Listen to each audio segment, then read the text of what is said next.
So this video is going to be a little bit different from most of mine in that it's probably going to be the closest I'll ever come to a product review. It's not the purpose of it. For those of you who are visiting my channel for the first time because you're interested in this Renogy 40 amp DC-DC 12 volt charger, welcome. This is part of a much larger project where I am building my own battery system and electrical system to convert my 38-foot sailboat into being a pure electric propulsion vessel. And part of that is getting the boat home. I bought it about a 10-hour drive away, a 760 nautical mile voyage away from where it needs to be, and I need to get it home with its old diesel engine. I have built a 12-volt battery bank that is based on lithium iron phosphate that I need to keep charged up for that trip home. Without going into great details on why it's a problem, there's other amazing videos for that, plugging a lithium iron phosphate battery directly into a boat's alternator is a very good way to make that alternator die quickly. Very short version is it'll draw all the power the alternator can put out almost immediately, which could overheat the alternator when the boat's idling and it's not got enough RPM to cool it properly. And the second problem is that unlike gel and lead acid and AGM batteries, lithium iron phosphates have an internal BMS which could just disconnect. So the batteries could just go away. And if there's induction built up inside of the alternator and the load that the power was going to suddenly disappears, it can cause a massive voltage spike inside of the alternator and blow it up. Typically, the way people deal with this is with an external alternator regulator, like the Wakespeed WS500. And if I was keeping the engine, that's absolutely how I would go. But I'm not. I have one trip left on this engine, and then it's being ripped out and being replaced with a pure electric system. So the Wakespeed WS500 is like over $500 US. That's a lot more than I want to spend for one trip. So on one of the sailing forums that I'm on, Lady K's Discord channel, I had someone recommend this as a relatively inexpensive way to keep my lithium iron phosphate charged up running off the alternator, but it does mean I have to keep the existing starter motor. I need to keep the current, I don't know if it's a lead acid or a gel battery on my boat for turning over the engine. Again, because of the connectors that are in these lithium iron phosphate batteries, they're usually made out of something called MOSFETs, electric transistor switches, I don't know how you want to describe them, and they generally have relatively limited maximum current that they support. That can easily be exceeded by a starter trying to turn over. So leaving the lead acid in there isn't the worst thing in the world. So the way this works is, it takes the 12 volt coming from the alternator to the lead acid, and then out of the lead acid into the input of this, and this understands how to charge lithium iron phosphate, so it can control the output going to the charger. So it makes it a relatively safe way to do it. If the lithium iron phosphate disconnects, I've got the lead acid to absorb any induced current still in the alternator at the time that the batteries disconnect, so it's not going to burn up. And I can decide with a signal wire when I want this actually charging the lithium iron phosphate. Generally, the idea is you connect it to the ignition key on the boat. So when you put it into the run position, it sends a 12 volt signal to the input and tells this thing to go ahead and start charging. And because this model can do 48 amps max, 20 amps if you set the switch to half the output, that's way below what the alternator is capable of doing, so it's not going to overheat the alternator even when the engine is idling. If you're new to this channel, you might be wondering what the hell this is. Some time back, I was trying to build an inexpensive bench power supply, and I modified a Fujitsu server power supply. I'll put a link in the description to that video if you're curious. It's not an instruction tutorial for those of you who are new to the channel. This has been very much a learn with me type channel that I'm running here. So it's documenting the process of how I figured out how to make this work. It's not really a short instruction on how to do it. But in any case, this is a server power supply feeding 12 volt into a iCharger X8. And from this is going to act like the output supply that's going to feed the Renogy. This is the output side. Okay, I need to wire the input side first. So let's turn this around. A certain amount of this setup requires the alternator, which clearly I don't have here, so I'll cover it later. For now, we're going to set this up with the bench charger and just do whatever we have to get it working. Not entirely sure I'm a fan of these input lugs. Trying to get them out is not the most fun.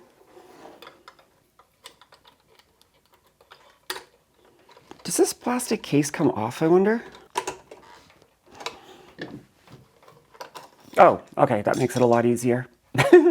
Obviously this gauge wire is, I think this is 10 gauge. It's not at all what they recommend, but it will do the job.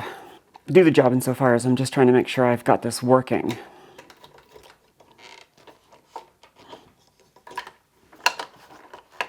Okay, I take it back. I kind of like that. So input positive, input negative, positive, negative.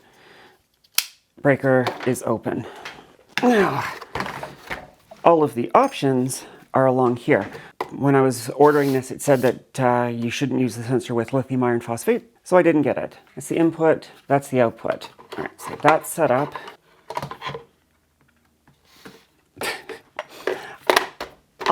I'll deal with that later. All right, let's deal with the input side. Or sorry, let's deal with the output side. So I need to run a couple of wires from here to my main bus, which is currently alive. So the manual says for the 40 amp, says to use 8 or 6 or 4 gauge, depending on whether you're 0 to 3 meters, 3 to 6 meters, or 6 to 9 meters. I'm gonna be no more than 3 meters for sure. So for me, 8 gauge is fine. I don't have 8 gauge, I have 10 gauge. So what I might do when I do the actual install in the boat is just do a pair of 10 gauges, which will get me well above what would have been 8 gauge. Maybe I'll just make those right now. Except I only have black as 10 gauge. I could put red shrink tubing at the end to indicate which is which. Maybe that's what I'll do. So 3 meter is 9 feet. Actually, you know what? I think I have these from when I was playing with the Phoenix Smart Charger. I might just use that for now. The only problem is I was using ferrule connectors. Where did I have this red 10 gauge? Do I not have any more? I thought I had a roll of 10 gauge. All right, I have some left. So I'm gonna save those for this in case I need it on the trip home. Green does me no good. So this is gonna set my length limit. This is not Anchor. For anyone who might be watching just because of the Renogy, everything I'm doing is marine grade, so it's tin to copper. So I tend to use Anchor. This is Anchor, this is not. I can tell by how stiff it is and how flexible this stuff is. That is about 2 meter. So this is going to be what I use. I need some ring terminals. Sensible people would have all of this organized. I am not a sensible person. 10 to 12 gauge, 1/4 inch. Yep, that fits that. And it fits that. Okay, so that's what I need. 1, 2, 3, 4. Actually, is this the right size? No, this is too small. Okay, well, I guess I'm using black shrink tubing for all of them.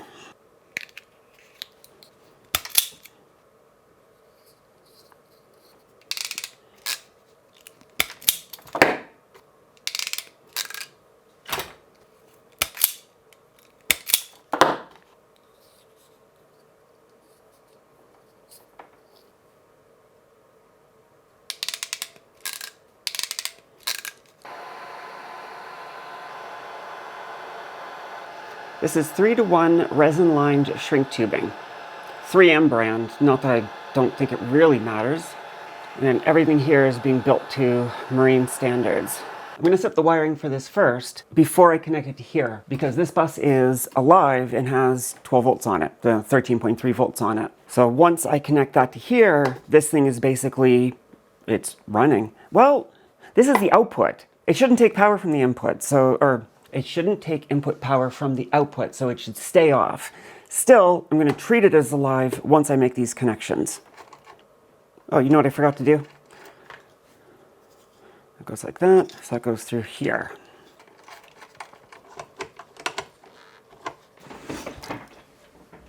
Ow! I pushed the chair back and it rolled over my toe. Ow. That hurt. Okay.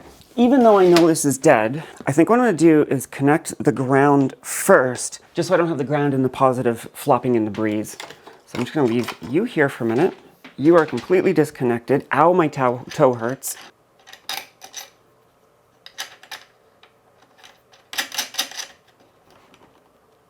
Oh, and for anybody who hasn't watched the other videos, this is an exceedingly temporary configuration. This is just so I know everything's working before I pack it up to take it to the boat. Please don't flame me in the comments. or do, but know that that's going to be my answer. Let's connect the positive. All right, let's put this cover back on before I blow something up.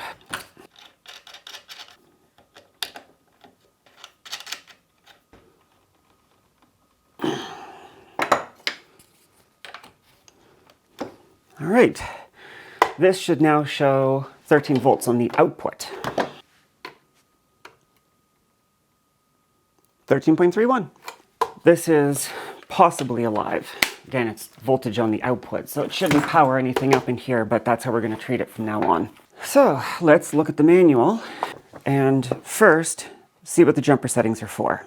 I must have something here I can use to flip. I guess my spudger will do. Yep, the spudger will do. Switch 1 and 2, set absorption charge voltage. Switch 3 and 4, set float charge voltage. Switch 5, on for lead acid. Being lithium iron phosphate, the maximum any individual cell should be allowed to go to is 3.65. There's not a lot of capacity at the very top of the charge of lithium iron phosphate when you're looking at it from a voltage perspective. So to give a bit of a buffer, I like to stop charging around 3.55 volts, which is 14.2 volts. This gives me the option of 14.1 versus 14.4. If I do 14.1 divided by 4 is 3.525. That's fine. If the batteries are that close to being full, I'm not worried about necessarily collecting the last little bit from this thing. I'd rather be safe. 14.4 is too high. And the absorption, or the float charge, which is where it stops charging entirely, is 13.8. It's 3.45, which is perfectly fine. Lithium iron cells like to sit around the 3.3-ish range, I find. So by the time a cell's at 3.45 volts, it's in the start of that, I'm at the end of my charge knee in the curve, whatever you want to call it. So given that I want 14.1 volts, that's 1 off, 2 on. These are all on currently, so switch 1 to off. 1, 2, 3, 4, 5. I want 13.8 as the float, which is on and on, which is fine. Lead acid assumes deep cycle AGM gel, flooded or sealed lead acid type. To get started, make sure switch 5 is on. To gear the charger for lead acid batteries. I don't want that. Next, select your absorption voltage. Okay, no, but I want this for lithium iron, and this said that it does lithium iron. Setting lithium. Here we go. To get started, make sure switch 5 is off. Yoink. To gear the charger for lithium batteries, there will not be a float voltage, and instead user will select between type 1 lithium voltage or switch into type 2 lithium voltage, depending on your lithium battery specifications. You must select a lithium type to when selected your charge voltage. Great English there. Type 1 voltage range from 12.6 to 13.0. Type 2 is 14 to 14.6. 12.6 is nothing. 12.6 divided by 4 is 3.15. That's like towards the end of the discharge. 14.6 though seems a bit high. 3.65. Okay, so it's going right to the top of charge, which, okay, well, between those two choices, I guess that's what I'm doing. I'm doing a type 2, whatever that means. All right, so, but then it's showing by voltage. You must select a lithium type to when selecting your charge voltage. Type 1 volt. God, I love this English. Set these all back. So switch 5 is off for lithium. 13, 12, 12, 14. This is confusing. It says switch 1 and switch 2 off. Switch 3, switch 4 on. Oh my God, this is weird. I think that if I set 3 and 4 to on, then switch 1 and 2 are used to indicate, switch 3 and 4, okay. I don't like this, it's confusing. All right, so I've got this figured out now. If switch 1 and 2 are off, then switch 3 and 4 set your voltage. But that's between 12.6 and 13.0, which is too low. So if switch 3 and 4 are on, which they are, switch 1 and 2 sets your voltage. At 14.2, that's 3.55 volts average per cell, which is exactly what I want. So I want 14.2, which is going to be on and off. So for my batteries, for my lithium iron phosphate, my final configuration is switch 1 is on, switch 2 is off, which sets it to 14.2 volts. Switch 3 and 4 are on, which sets it to type 2 lithium, and switch 5 is off, which sets it to lithium in general. That was clear as mud. So the last thing is to figure out how to turn this on. And there's what they call D plus and LC, which as I understand it, takes a signal wire from the key on the boat being set to the run position, which tells this thing, go ahead and start charging. My boat doesn't fit in the living room, so I'm gonna have to figure out another way to set that up. But to do that, I just threw the manual away. I have to do some more reading. So now I need to figure out how to connect the signal wire. I have the right size ring terminals for this, what is this, 18 gauge signal wire that I have, that I can run from the 12 volt bus here to the input here, and I can even run it through a switch. I have a momentary contact push button switch I can use for testing this. But what I don't have is a ferrule or something to drive into this. And I'm trying to figure out what kind of connector this uses. I know there's a flat screw that goes in there, but you need a really, really, really tiny screwdriver to get at it. How does this work? I can see the screw backing off. Oh, it's like a trap door. I can feel its springiness now. If I tighten it up, yeah, there's no spring to it anymore. Okay, so what I'll do is I'll take some of this wire and I will just tin the end of it, which is a terrible thing to do for any kind of long-term. This is not long-term at all for me. I'm doing all of this to get home. Then that's it. Once I'm home, I'm ripping it all out. So I'm willing to take chances that I wouldn't normally take. Ooh, almost dropped that in my whiskey.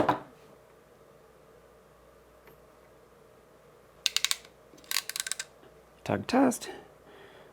'Tis good. Let's make this the same length as everything else. Probably longer than I need, but long enough that it should work when I get to the boat.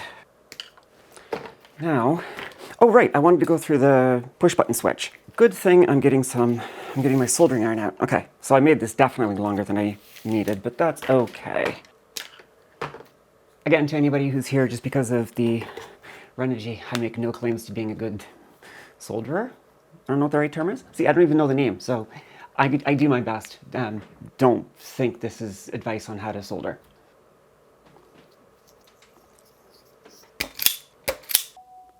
This hole is almost the right size. Can I get all the threads through? I can. Oh, balls, and I just pulled them back out.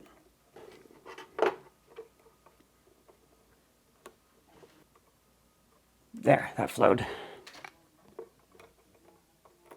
Let's get this end on now. There you go.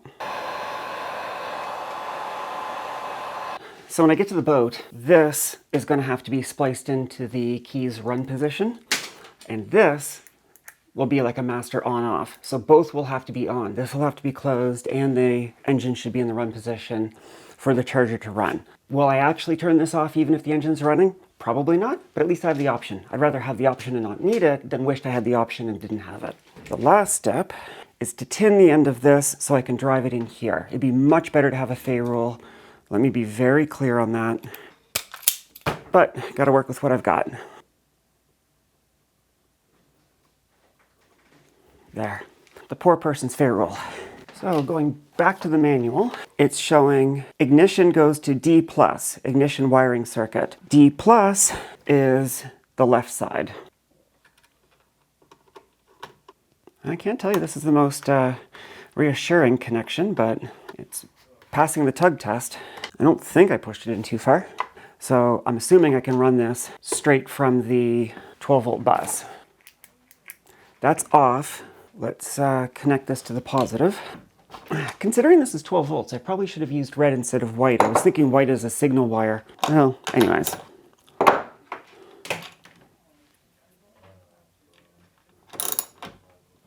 There. Just so my switch doesn't keep falling on the ground. So this is off. Let's connect this. Let me lower the camera so you can see the screens better. I'm not done yet. I need to figure out what LC is and if I actually need that. LC, oh, current limiting wiring. Okay, I think when this is pulled high, it drops the output amperage from 40 amps to 20 amps. Okay, so I can ignore this for now, but later on, if I want to be able to flip this thing from 40 amp to 20 amp on the fly, I need to put another 12 volt signal wire through a separate switch here. I really doubt I'm going to do that for this trip home. This fuse behind the scenes breaks this connection to here, and it is currently safe, it's green. So let's turn on the iCharger and set it to power supply mode. Power supply mode, I don't know if you can see this at all, but it's set to 3.6. That's set 12.8. I don't know if that's the right voltage, but that seems about right. And it's currently set to 30 amps, which is the max for the iCharger. Start. Now I should close this breaker and that should power the input. Let me turn this off so that these LEDs look more obvious. Why is this not turning on yet? That closes that circuit, that should turn this on. And I'm seeing nothing. Awesome first start. Ground and output are connected to their bus. All right, why is this not turning on? I can't loosen, the screw is completely loose, but I can't pull the wire out. Nope, there it goes. Let's see if we got 12 volts.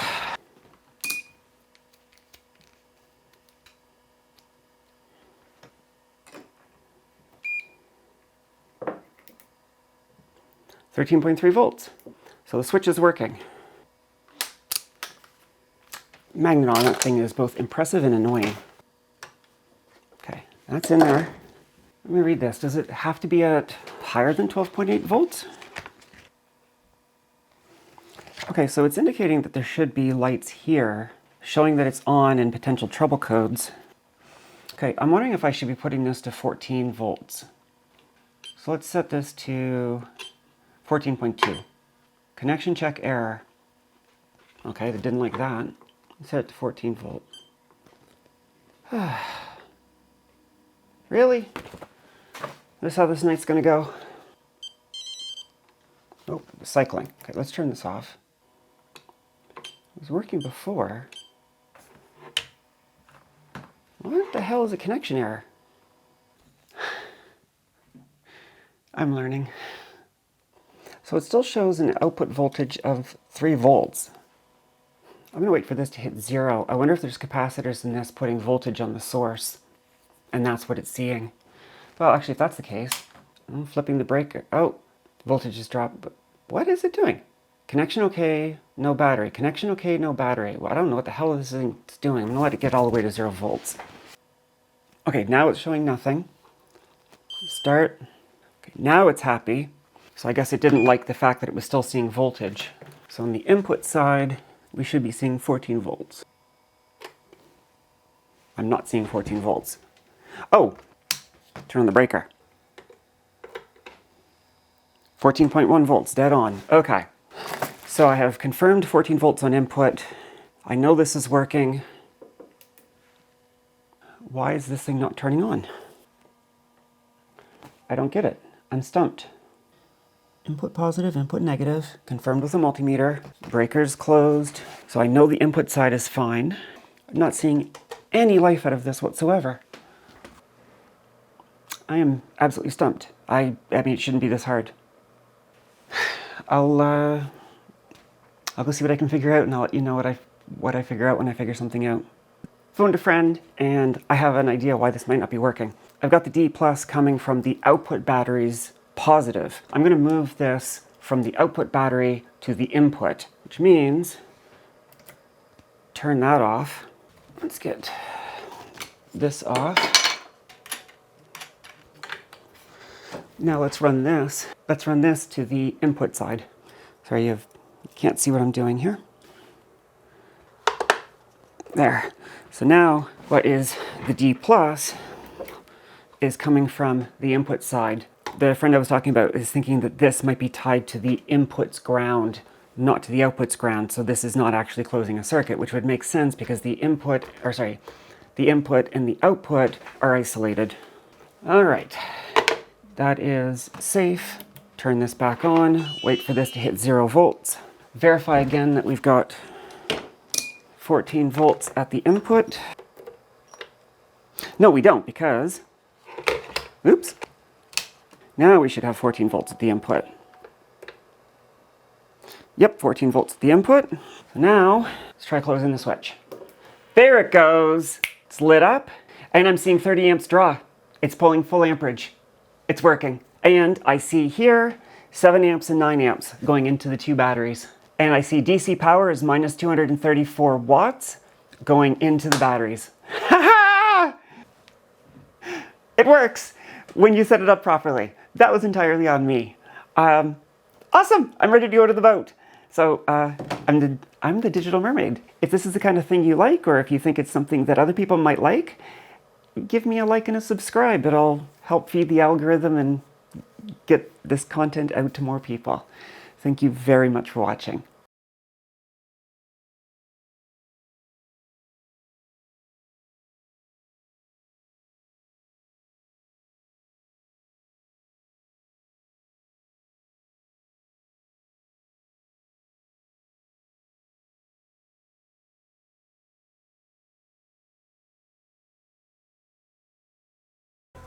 Stupid o'clock in the morning, but my boat is running off the batteries I built. Fridge is running off my batteries. Bilge pump is running off my batteries. Using the viewfinder from my real camera to look at the screen of my cell phone.